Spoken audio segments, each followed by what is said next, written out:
Bienvenidos a Bonita Radio. Esto no es un cuento, esta es la verdad. En breves segundos, la periodista Carmen Enita Acevedo estará con ustedes. Bonita Radio está disponible en Facebook, Instagram, Twitter, Spotify, Google Podcast, YouTube, iVoox y iTunes. Agradecemos a nuestros auspiciadores.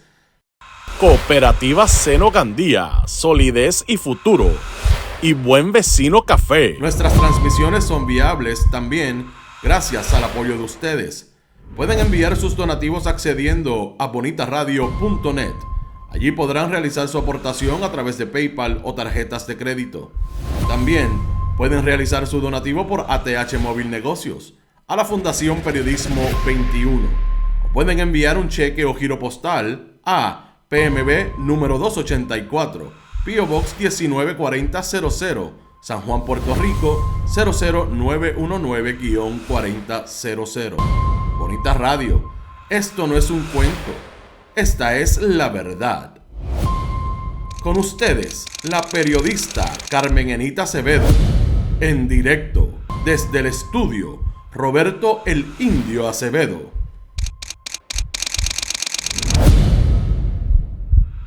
Saludos y buenas tardes Puerto Rico y el mundo. Soy Carmen Enita Acevedo y en este verano del 2023 estamos bien activos y estoy bien activa haciendo entrevistas para ustedes que dejen no solamente el sabor de la noticia de todos los días y de la investigación, sino también aquello que es importante para nuestra sociedad y nuestro país, atender desde el punto de vista profundo.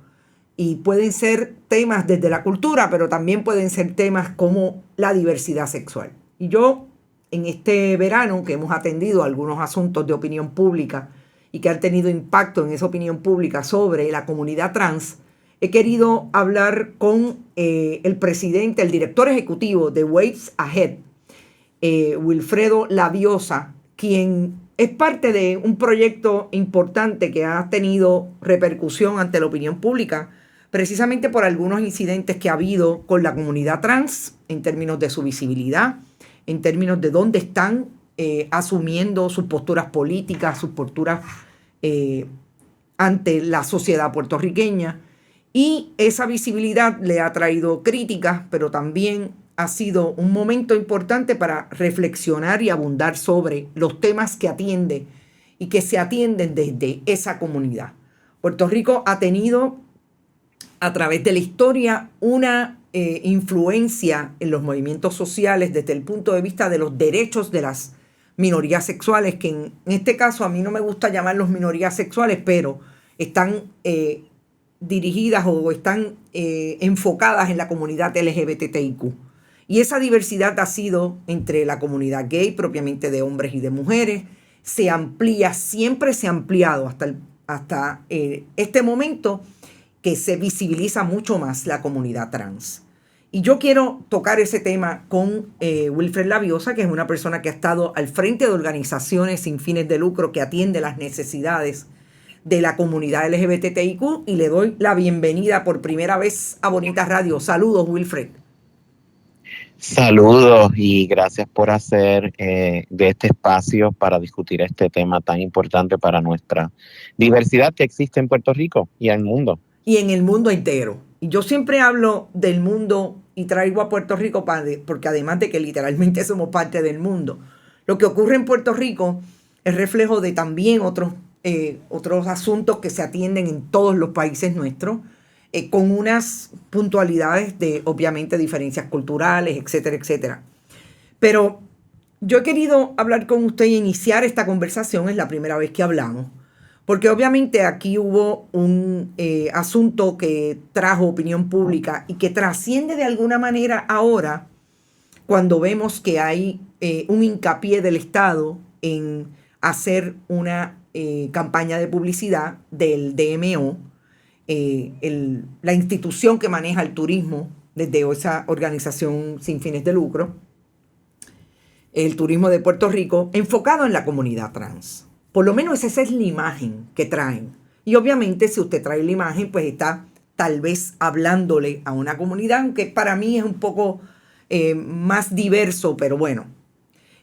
Yo quiero empezar por ¿cuál es la postura de ustedes en el manejo de lo que nosotros llamamos las visibilidades más, digamos, en el siglo XXI, la visibilidad de la comunidad trans, ya sea por nuevos medios que así lo proponen, como de la evolución que ha tenido nuestra sociedad para moverse a asumir una identidad de género que antes nos mantenía en el closet, por decirlo de alguna manera? En el siglo XXI parece que estamos atendiendo unas comunidades desde el punto de vista generacional mucho más claras de lo que es su identidad de género, y así lo proponen y así buscan el espacio social al que les pertenece. ¿Cómo usted atiende, aun cuando eso es una realidad, que hay más visibilidad, estos incidentes que se dan entre el poder político y organizaciones comerciales que de alguna manera responden a ese prejuicio o discrimen que todavía hay contra la comunidad trans?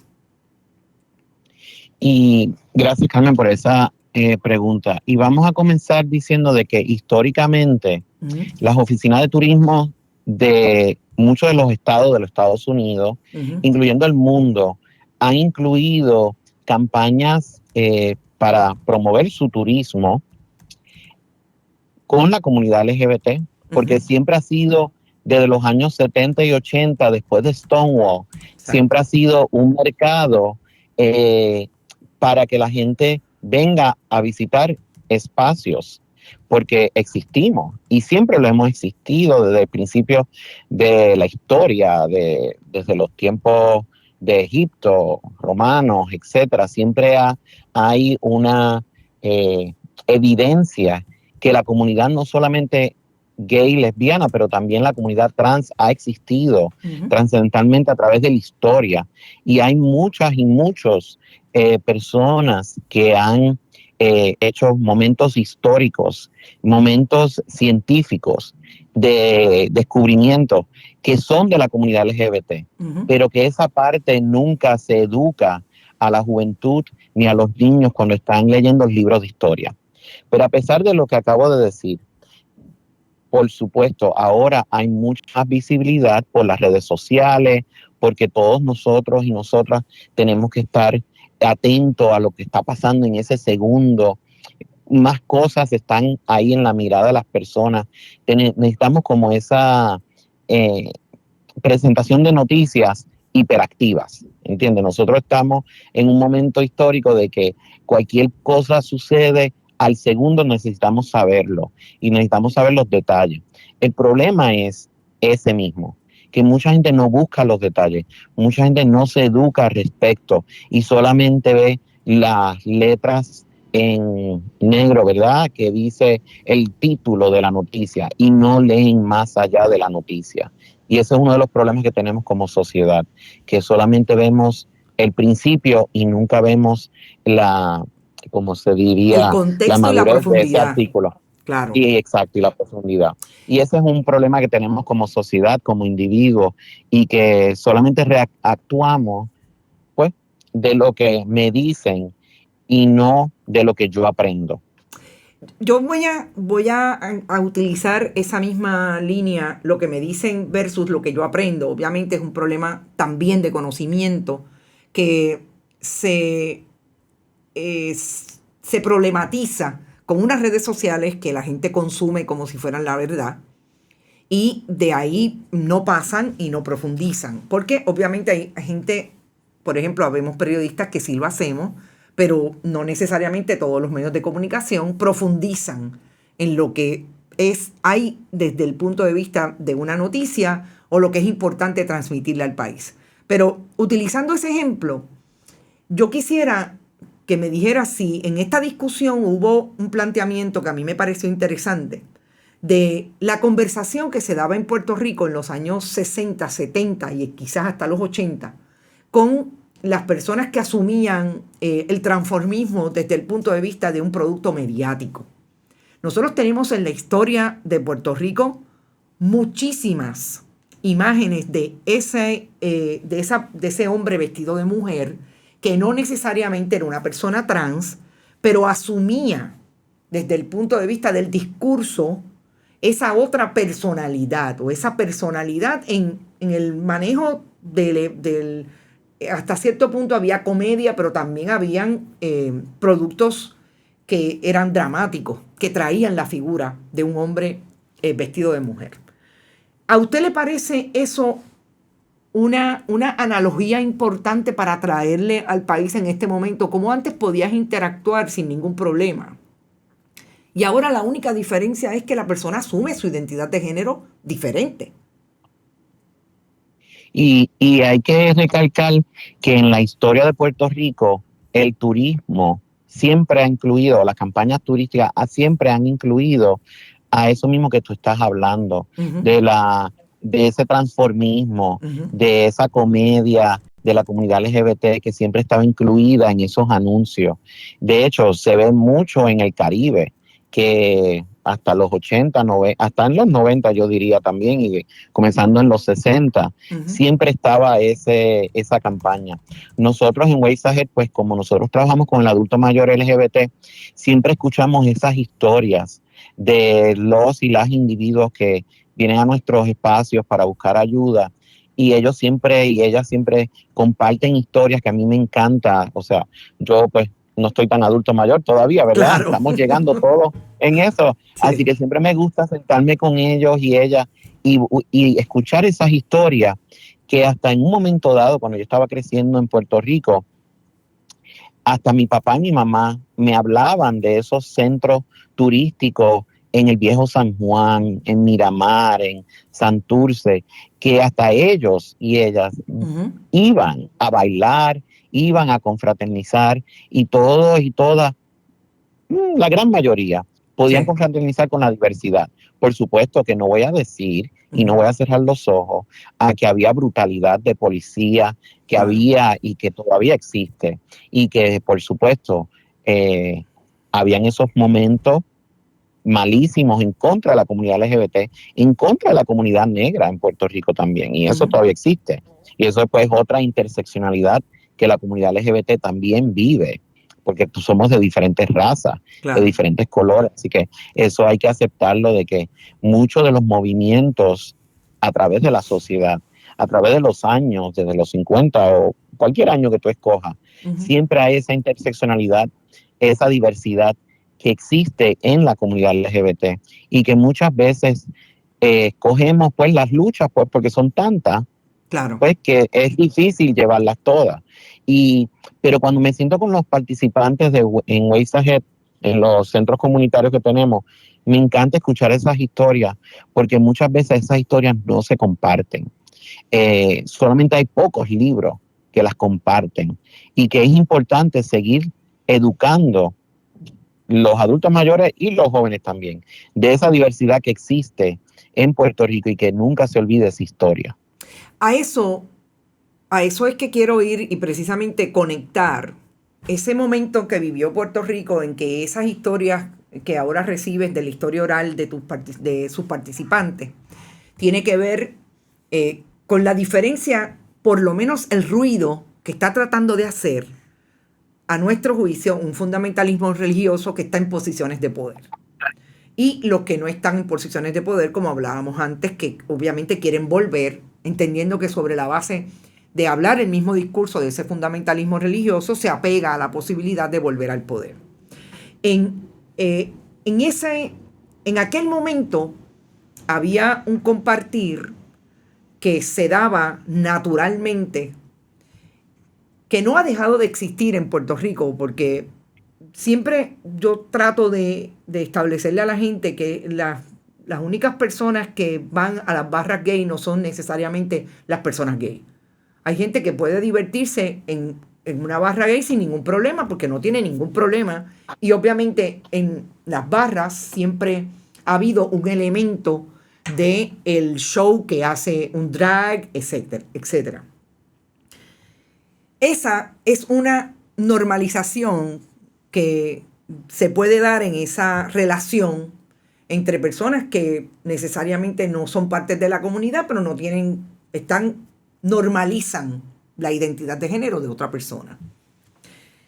¿Dónde es que está el problema o dónde estuvo el problema para usted en términos de ese mismo esfuerzo de normalización lo haga una persona o una persona trans leyéndole a un niño o una niña? ¿Dónde cree usted que hubo el problema para estos esfuerzos discriminatorios tuvieran esa posición tan visceral? Es que nosotros, y para mí es bien difícil ver que es un problema, porque es como que si una mujer, un hombre o una persona de la comunidad LGBT o una persona heterosexual le lea libros a los niños. Y quiero clarificar algo, Sí. nosotros no, estos libros son publicados mundialmente. Estos libros que nosotros escogemos para leer son diversos en temas y que la temática no era específicamente sobre la comunidad LGBT. Tenía personajes LGBT Claro. en esas historias, pero se estaba hablando sobre emociones, sobre salud mental y cómo expresar y cómo amar como un ser humano que debes de ser y de hacer. Así que esa temática, por supuesto, los fundamentalistas religiosos la escogen como que, mira, esta persona trans, o dicen lo erróneo, que dicen este hombre vestido de mujer o esta mujer vestida de hombre, ¿verdad? Está leyendo estos libros para reclutar. Miren, por favor, ¿qué reclutar? Si en verdad es sobrevivir la palabra, no es reclutar, es sobrevivir. Nosotros estamos tratando de sobrevivir este odio que existe en contra de la comunidad y de la diversidad LGBT. Eso es lo que tratamos de hacer. Y estos libros, leer, mira, nosotros lo hemos hecho por los pasados 3 años. Y este año, pues hubo este problema con los fundamentalistas religiosos, y es porque quieren ganar votos. Es simplemente votos. Tratar de ver cómo se pueden revalidar en esas posiciones políticas o volver a coger mando de sus posiciones políticas perdidas y o nuevos candidatos y nuevas candidatas que ven que en los Estados Unidos y alrededor del mundo los conservadores están haciendo estos ataques, así que vamos a adaptarlo a nosotros criollizarlos en Puerto Rico y hacer estos ataques para ganar votos. Es solamente sobre votos, es solamente para ver noticias. Y ese es el problema. Nosotros no podemos ser noticias como comunidad LGBT, porque nosotros vivimos todos los días de nuestras vidas, y específicamente las comunidades trans, tratando de sobrevivir, tratando de ver si yo me levanto mañana y a dónde yo tengo que caminar para que no me azoten con sus insultos verbales o sus insultos físicos, o de esa paliza que nos van a dar. Así que siempre nosotros tenemos que estar vigilantes a nuestro alrededor para poder sobrevivir. Eso no es manera de vivir. Así que eso es lo que nosotros estamos tratando de inculcar, de que hay que respetar al ser humano, no importando su diversidad. Si nosotros como comunidad LGBT lo estamos respetando a ellos y a ellas, de sus creencias fundamentalistas, que algunas veces están bien y otras veces son erróneas, pues ellos también tienen que respetar a nosotros, aunque estemos nosotros erróneos y aunque quizás nosotros estamos más correctos que ellos o ellas. Así que eso es lo que hay que ponerle en un plano, normalizar, para que pueda ser un diálogo y respeto al ser humano. Claro, como es. Las diferencias existen de persona a persona independientemente de cuál sea su identidad. O sea, es que Por supuesto. aquí no estamos hablando de unos más y unos menos. Pero es interesante que lo hablemos desde el punto de vista de la problematización, porque ellos son los que crean ese adjetivo de problematizar. Si estuviera normalizado para ellos y ellas que tienen, obviamente, como lo plantea usted, una intención ulterior, pues no estuvieran hablando desde el odio, desde la violencia, que es el otro tema que me parece importante. La diversidad, usted tiene problemas con la diversidad. No la entiende, no la ha podido atender efectivamente en su socialización. Pero los discursos son bien violentos. O sea, bueno, y es que también tenemos que ver de que en las escuelas no se educa sobre la diversidad. No se está educando desde niños por una diversidad, por un respeto a la diversidad. Sí, siempre se va como desde el mismo punto de vista. Y si tú crees algo diferente a ese punto de vista que yo te propongo, pues entonces te falta el respeto para que me entiendas. Pues eso no es justo. Eso no es algo humano. Y siempre ha habido diversidad en el mundo entero. Siempre. Pero siempre se sabe lo mal y lo bueno. Lo mal y lo bien. Así que, por supuesto, tenemos que educarnos mucho más profundo, como estábamos hablando al principio de esta conversación. Así que ese pensar de que esta actividad estaba errónea, pues, ok, quizá dependiendo, vamos a dialogar al respecto, pero no atacar a un ser humano y violentarle el espacio de seguridad a esa persona para que se sienta como que no puede participar. Nosotros recibimos algunas llamadas y hasta textos diciendo, mira, yo quería ir, pero no me siento cómoda yendo a la actividad porque no sé si me van a atacar al encontrar parking, estacionamiento y yo caminar hacia donde iba a ser la actividad. ¿Qué estamos viviendo? Que una persona no pueda salir a disfrutar un sábado en la tarde de un área porque tienen miedo en que te van a atacar. Bueno, no sucedió nada malo, ¿verdad? Pero sí, lo malo fue el trauma que causó a esas personas que no pudieron asistir porque tenían miedo. O ese trauma de esa persona que leyó esa noticia y que ahora se cohíbe en su espacio porque no sabe si puede salir como abiertamente LGBT. Pues porque se siente inseguro, insegura de sí mismo y de sí misma, y entonces no puede ir a espacio para socializar porque no sabe si va a estar seguro o segura de sí misma, o no puede vestir de tal y tal manera.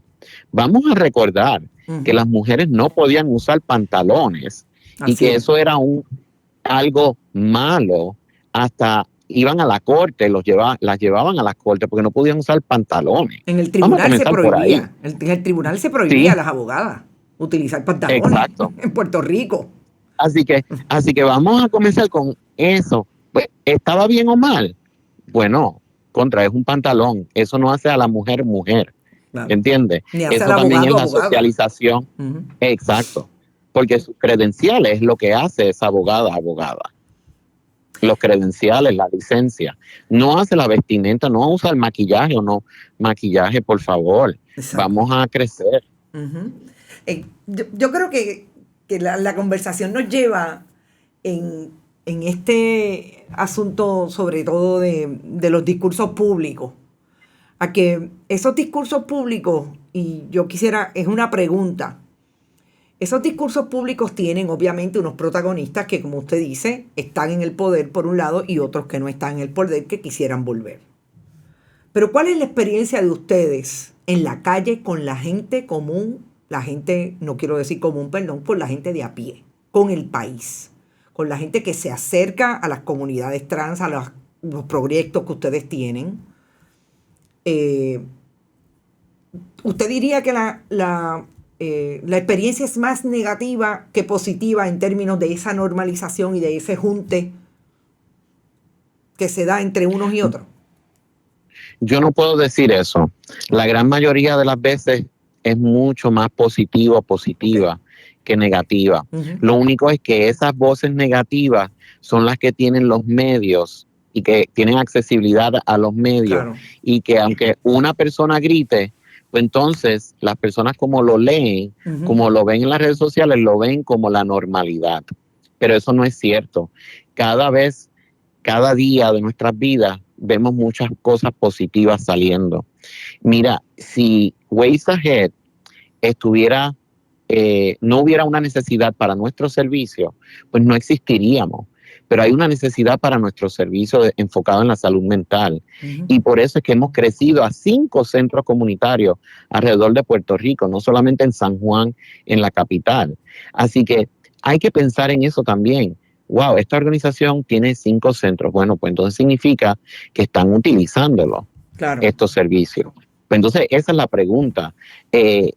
Ese día a día estamos tratando de buscar ayuda. ¿Por qué? Porque la necesitamos. En Puerto Rico estamos en una crisis económica, desde los huracanes todo se está poniendo como una cebolla, sacándose las capas, ¿verdad? De la cebolla. Y necesitamos trabajar con eso. Pues ese es nuestro enfoque al diario vivir. El personal de Ways Ahead se enfoca en eso, en brindar esos servicios.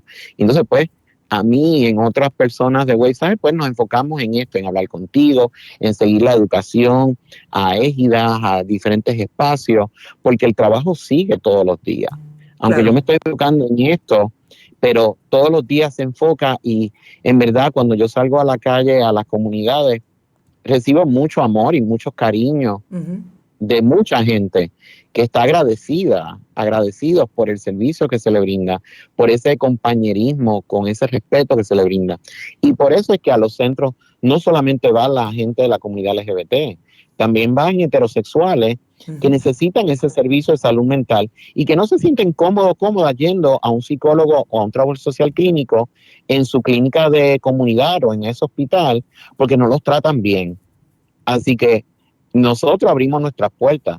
Ellos y ellas entran por nuestras puertas porque saben que se le va a respetar como un ser humano que está buscando ayuda, no por tu orientación sexual o identidad de género. Así que eso se acaba de recalcar. De que no solamente la edad, no solamente tu orientación sexual o identidad de género, pero tú puedes buscar servicios en un espacio que te rinde paz y que te rinde ese espacio de equidad y de igualdad. Que te sea saludable, exacto, independientemente. Exacto. Labiosa, hay algo que para mí también es interesante y he hablado con 2 o 3 compañeros que están en el mundo de los derechos humanos y trabajan también con nuestras comunidades.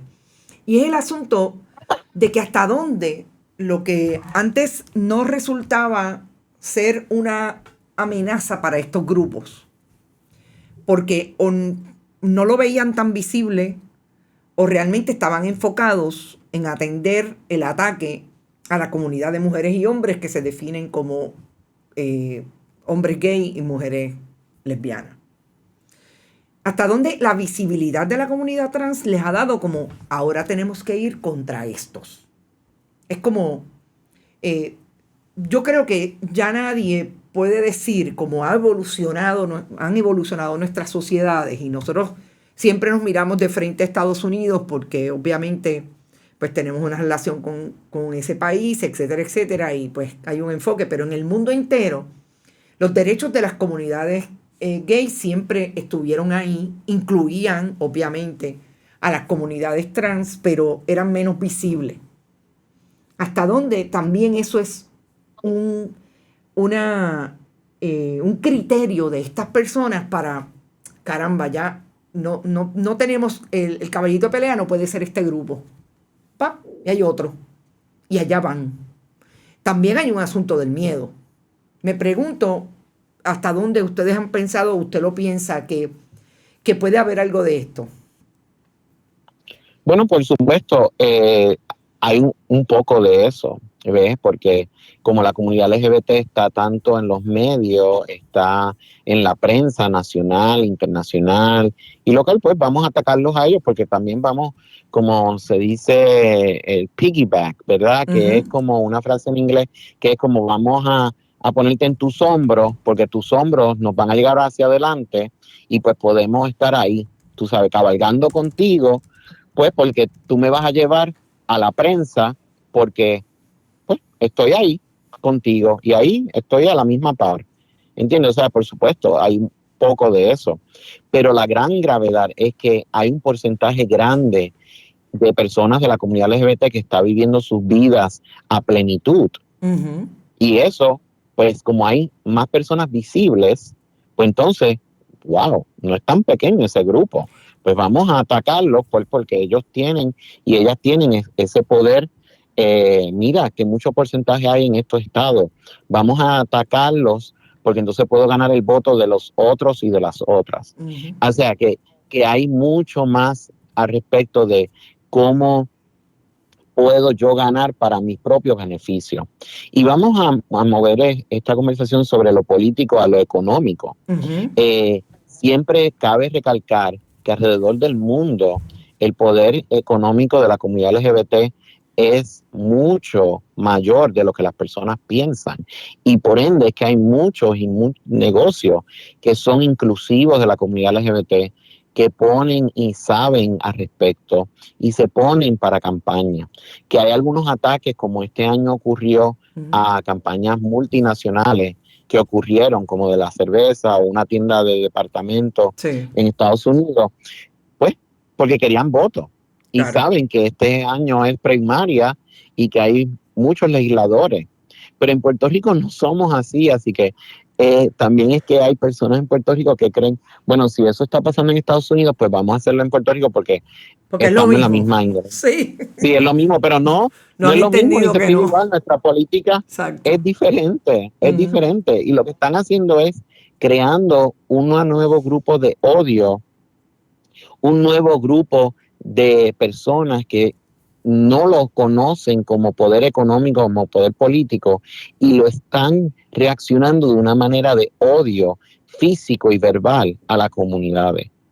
Eso es la diferencia en Puerto Rico, que aunque en Estados Unidos se está haciendo, en Estados Unidos es algo estratégico. En Puerto Rico no es estratégico. En Puerto Rico es, vamos a tirar la bola, a verla dónde rebota, y si alguien la coge, pues ahí no enganchamos. En buen español. ¿Le parece por ejemplo, que los partidos políticos que se están definiendo desde esas posturas discriminatorias y violentas no tienen una estrategia? Pues mira, hay alguna gente que sí la tiene, y hay unos partidos conservadores que sí la tienen, y que tenemos que ponernos a enfocar en eso. Claro. Pero la están tirando diferentes bolas a las diferentes como canchas, ¿verdad? Para ver cuál engancha. ¿Ok? Pero sí tienen estrategia de vamos a tirar diferentes bolas a la misma vez, ¿verdad? A ver cuál es quien las recoge, ¿verdad?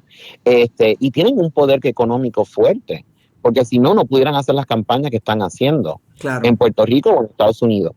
Pero sí cabe recalcar que hay mucha gente de la diáspora que es él y la que le están dando el dinero a la gente local en Puerto Rico para sus campañas políticas.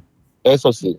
Y también hay, por supuesto, comerciantes locales en Puerto Rico que están dando dinero a esos y a esas personas para que salgan y tener una repercusión o un apoyo a su negocio luego de que salgan. Así que siempre hay esa conexión también. Claro. Desde el punto de vista de lo que están haciendo en Waves Ahead, me parece interesante el asunto de la vivienda, porque esto había sido un tema que siempre se traía al interior de la comunidad, sobre todo con las personas de adultos mayores. Obviamente, el asunto del huracán María trae una visibilidad mayor, volvemos a la visibilidad, de aquello que estaba bastante relegado como políticas públicas, que de hecho no hay una política pública, independientemente de lo que se hace desde Estados Unidos con los fondos de HUD. Pero Puerto Rico, ahí vemos, y ustedes han traído la experiencia de las égidas, etcétera, etcétera, que me parece interesante porque son égidas que también funcionan con dinero federal. Ustedes tienen la experiencia y han sido en este nuevo sondeo con las égidas, han traído los ejemplos. ¿Cuántas personas pueden estar ahora mismo de miembros de la comunidad sufriendo de este discrimen? Wow, es increíble que hay tanta gente sufriendo este discrimen, y como mencioné pues a otros reporteros, colegas tuyos, de que tienen que entrar a un closet para poder vivir su vida, sus últimos años de su vida, que no sabemos si es 1 año o 5 años, 10 años, no sabemos, pero que tienen que entrar a un closet, tienen que cohibirse de vivir a su plenitud, después que vivieron a su plenitud todos esos años de sus 40 o 50 años, y que luego a los 60 o 70 tengan que regresar a eso de cohibirse de vivir a su plenitud. Mira, no tenemos un número exacto que yo te pueda decir, pero estamos haciendo estudios para saber sobre y conocer más aún sobre la comunidad LGBT. Lo que sí sabemos es que de un 8 a un 12% de las personas que vivan en esos espacios son de la comunidad LGBT. Puedes decir, wow, Wilfred, eso es un porcentaje alto. Y sí lo es, porque Puerto Rico está envejeciendo. Así que por ende, muchos y muchas de las personas que están envejeciendo y viviendo en ese espacio como égida, pero también como vida independiente o vida asistida o como tú la quieres nombrar, ¿verdad? Los diferentes títulos y tipos de vivienda son de la comunidad LGBT. Y que las personas en Puerto Rico que manejan estos espacios tienen que reconocer de que las leyes federales sí protegen la diversidad que existe en esa vivienda y que se siguen depositando el dinero, ¿verdad? Que le llega federal, de ayuda federal, y que no están siguiendo las pautas federales. Eso sí que es ilegal. Eso sí que está mal, porque pues van a salirse mal. Nosotros ofrecemos entrenamientos para este personal sobre vivir en espacios diversos, cómo hacerlos aceptados para la diversidad que existe. Son pocos y son pocas las personas que quieren estos entrenamientos, que lo aceptan. Es como alguien que mencioné en ese reportaje que salió hoy en la prensa local, de cómo es, bueno, por mis creencias religiosas, pues yo no los acepto y aquí no pueden vivir. Así de claro, le dijo la persona que maneja una vivienda que está aceptando dinero federal. Es increíble que en el 2023 se esté hablando de eso. Eso significa quizás también que si una persona birracial entra a esos espacios, ¿los van a aceptar o no? Exacto. Hay que preguntarse eso. Ahora, hay que preguntarse si alguien en silla de ruedas lo van a aceptar en ese espacio porque no tienen rampa. Cuando si aceptan dinero federal, tienen que estar contingente a la regla de ADA, the American Disability Act. Exacto. Así que estamos hablando, ¿entiendes? O sea, que tenemos que ver en dónde estamos, qué es necesario para poder hacer el cambio, porque antes no existía. Pues ahora sí, tienes que seguir las pautas puestas del gobierno federal, ya que Puerto Rico se rige por el gobierno federal en muchas cosas. Siempre lo ha sido, eso es lo que me extraña. Y yo estoy escuchando esto, pero hace muchos años.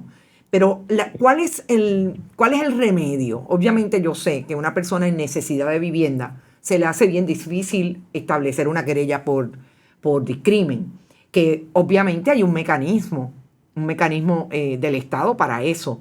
Pero ustedes, las organizaciones, ¿podrían ir en relación a esos asuntos específicos? Sí, nosotros como organización, como Waysager, estamos conectados con organizaciones nacionales que trabajamos con casos locales en relación a abogar para una vivienda justa para ese o esa individuo, ¿verdad? Pero es que eso toma mucho tiempo porque los procesos están hechos para mucho tiempo y esa persona necesita vivir hoy. Ahora. Pues que queremos crear una nueva comunidad sin vivienda, sin hogar en las calles de Puerto Rico. Me pregunto yo.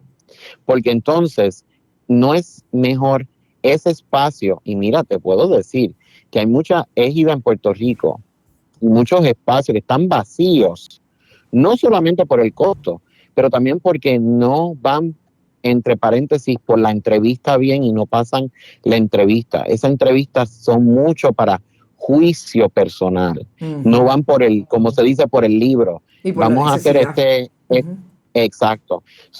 Vamos a hablar por eso también, que no solamente lo económico impide que estas personas vivan en estos espacios, pero también son estas entrevistas que no la pasan y no la pasan pues por su diversidad y los prejuicios que existen, el racismo que existe, todos los isms, ¿verdad?, que existen en el mundo y más en Puerto Rico. Así que, ¿qué nosotros podemos hacer? Pues como organizaciones nosotros, y más como Waves Ahead, cuando escuchamos de estos casos, nosotros vamos a ese espacio para ofrecerle educación. y muchas veces esos espacios sí lo aceptan. Pero nosotros no sabemos de estos casos porque muchas veces los individuos y las individuos entran a esos espacios, ven a su alrededor, tienen muchos años de experiencia y entonces se saben cómo maniobrarse para poder entrar. Y si no lo pueden maniobrar, pues entonces se van a otro espacio y siguen buscando. Y ahí es donde causa la ansiedad, ahí es donde causa la depresión, la tristeza, el trauma. Y entonces ahí quizás en casos severos es que cuando nos buscan a nosotros, nos buscan a otras organizaciones o a individuos, abogados, abogadas, para que lo ayude a meterse en ese espacio, ¿verdad? Pero es difícil, piénsalo tú misma y yo mismo, cuando estamos buscando un espacio para vivir. Mira, nosotros estamos pensando en que necesitamos un techo para nosotros, para nuestra familia, para nuestros individuos relacionados a uno. Uno no quiere eso, ¿entiendes? Ese estrés. O algunas veces uno, o sea, cuando uno alquila espacio que tiene el dinero, pues uno lo tira, mira, ok, ya, vamos. Entonces hasta uno, todavía en las entrevistas, uno tiene que parecerse diferente a lo que uno es para que ese dueño o dueña de la casa pues le apruebe esa vivienda. Wow, y estamos hablando de algo que se le va la vida a la gente, se le va la vida al país. Claro, porque estamos viejos, ¿verdad? Exacto. Adulto mayor, así que espérate, tú sabes, con calma. No tenemos... Sí, pero es verdad. Puerto Rico está envejeciendo, cierto, ¿verdad? Es una sociedad envejecida, estoy de acuerdo. Y uno no quiere estar en los años, cuando uno esté en los 70 o 80 años, buscando una vivienda, pues porque ya uno quiere estar viviendo con paz, ¿verdad? Claro, es que no es posible que a tus 75, 80 años, a los 70 años, porque sencillamente tienes la necesidad de irte a vivir a un espacio donde hayan otras personas, adultos mayores, y esa sea la posibilidad en ese momento. Encima seas discriminado por raza, por orientación, por identidad de género. O sea, es horrible. Y a eso, que estemos hablando todavía de que en Puerto Rico alguien pueda discriminar una vivienda, un techo seguro, porque esa persona es una persona trans. O sea, estamos hablando de que en efecto es la línea entre la vida y la muerte de esa persona. Porque el techo seguro es lo que te asegura, es lo que te da la posibilidad de seguir viviendo. Por eso me parece terrible. Pero yo quiero cerrar de alguna manera la entrevista con que la posibilidad sea, y le pregunto si es que es así, que en este momento Puerto Rico parecería estar en un espacio histórico después de María, con más visibilidad. La palabra de hoy ha sido visibilidad, porque no solamente el país tiene una crisis económica desde el 2006 y está en una quiebra, sino que después del huracán María, el mundo se dio cuenta que Puerto Rico es un país pobre. Lo sabíamos, pero bueno, ahí estamos. Y eso le ha dado oportunidad a muchas organizaciones en Puerto Rico, incluidas del Estado, a recibir la atención de organizaciones que en el mundo entero miran a los países pobres para, de alguna manera, ayudarlos a seguir evolucionando. ¿No sería un buen ejercicio de atender a la comunidad LGBTIQ desde esas organizaciones que podrían, pienso en la ACLU, porque es la organización que ha sido más vocal o la de más capacidad de derechos humanos en Estados Unidos ahora mismo, que atiende el tema de las discriminaciones contra las comunidades LGBTIQ también, en precisamente establecer si en Puerto Rico hay un problema de discrimen sistematizado, por lo que sea, por fundamentalismo religioso, etcétera, etcétera. Hay que llevar un caso, porque muchas veces la gente no tiene la capacidad, pero buscar la posibilidad de algo, de que alguna organización se dé cuenta de que esto es un problema para nuestras comunidades acá. Y eso es muy cierto, y es que también el adulto mayor lo que quiere hacer es vivir en paz sus últimos años de vida. Y por ende es que no han habido tantos casos al respecto en Estados Unidos o en Europa, por ejemplo. En Puerto Rico, pues hasta ahora que yo sepa, que yo conozca, no hay ninguno per se específico que te pueda decir que ha subido a través de la corte o caído por los procesos, ¿verdad? Se ha hecho en negociaciones antes de llegar a ese punto, ¿verdad? Eso sí, han habido muchos casos que se negocian antes de entrar a ese ámbito de corte y pues están pues en esas partes. Claro. Han habido muchos casos. Pero sí, no solamente de esa organización, pero de muchas organizaciones, tenemos que ver cómo podemos seguir educando al respecto, porque esto es vida o muerte, como tú bien mencionas, y que yo recalco, de que en verdad es importante reconocer que el problema, primeramente, y segundo, dialogar al respecto, los diferentes puntos de vista para respeto, para que con respeto se negocie y se llegue a un punto de partida para que ese individuo no sufra tanto esos años o que se convierta en una persona sin hogar y que no creamos una nueva sociedad sin hogar de la comunidad específicamente, que los hay hoy en día, hoy mismo. Por supuesto, hay gente que está viviendo bajo un puente de la comunidad LGBT o trans específicamente, y pues hay que brindarle esa ayuda, por supuesto. Y nosotros estamos en el desarrollo de viviendas transitorias, estamos en apartamentos independientes en diferentes municipios de la isla, pero eso toma tiempo. Claro. Entonces, cuando los vecinos o las vecinas ven que el proyecto es parte de nosotros, parte de la comunidad LGBT, ahí es donde viene el freno, ¿verdad? Claro. Entonces tenemos que ir por los procesos y nos toma un poco más de tiempo en educarlas al respecto para que entonces acepten el proyecto. En eso estamos. Y es de la educación, no solamente la visibilidad, pero también la educación que tiene que ir uno a uno, paso a paso, para que esos proyectos se den. Pero sí, es un proceso de todos y claro. de todas y de todos, de que hay que educarnos, que no es solamente un sector específico de Puerto Rico que tiene que enfocarse en este tema. Es parte de todos nosotros como sociedad puertorriqueña, residentes de Puerto Rico, no esas personas que vienen nada más, ¿verdad? Y que se van, claro. No, de los que estamos ahí viviendo todos los días. Eso es lo importante, que tenemos que educarnos para que nosotros podamos forjar una sociedad inclusiva y de respeto. Vamos a decir, tú no tienes que aceptarme como soy yo. Exacto, claro. Tú tienes que nada más respetarme y que no tenga que ir a que me metas un puño, porque eso es la única manera que tú sabes cómo reflejar tus pensamientos. Claro. No es eso. Es la manera del diálogo y el respeto, que es lo que falta en Puerto Rico hoy en día. Agradezco mucho, Labiosa, que haya estado con nosotros y que esta sea la primera y no la última, porque hay mucho de qué hablar. Hay un proyecto ahí en ese mismo pensamiento que tiene que ver con la educación, perspectiva de género. Sabemos dónde hemos estado con relación al Estado, las veces que sí, las veces que no, y ahora mismo está en un detente. Agradecida y que próximamente podamos volver a hablar sobre este tema. Gracias a ti por abrir este espacio, para hablar de este tema que es tan importante para la inclusión y la diversidad y el respeto que debe de existir y debe seguir existiendo en Puerto Rico de hoy. Gracias por la invitación, Carmen. Así es y así será. Gracias. Bueno, esta conversación es el inicio. Realmente saben que siempre he estado muy comprometida con manejar este tema y manejar este tema desde la educación.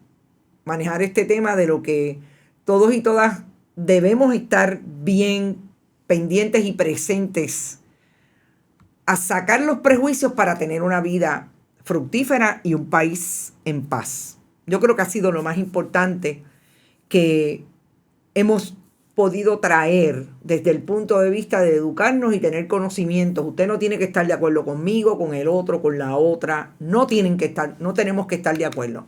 Tenemos que cada uno respetar nuestras posiciones y sobre todo la convivencia y que la gente pueda vivir sin discrimen. El rechazo mucho daño le hace a cualquier individuo o individua, sea su orientación sexual diversa o no. Así es que un poco lo que queríamos traer con este tema es hablar desde la normalización y desde la conversación importante que es para nosotros que el país puertorriqueño sea un país de futuro en la diversidad. Éxito. Nos vemos en la próxima. Que la pasen bien. Bonita Radio. Esto no es un cuento. Esta es la verdad. Este programa fue traído a ustedes por Cooperativa Seno Gandía, Solidez y Futuro. Y Buen Vecino Café. Y no olvide que puedes realizar sus donaciones a través de ATH Móvil en la sección de negocios como Fundación Periodismo 21. O puede acceder a nuestra página de internet bonitaradio.net y donar a través de PayPal o tarjetas de crédito. También puede enviar cheques o giros postales a nombre de la Fundación Periodismo Siglo XXI, PMB 284, P.O. Box 194000, San Juan, Puerto Rico 00919-4000. Bonita Radio, esto no es un cuento, esta es la verdad.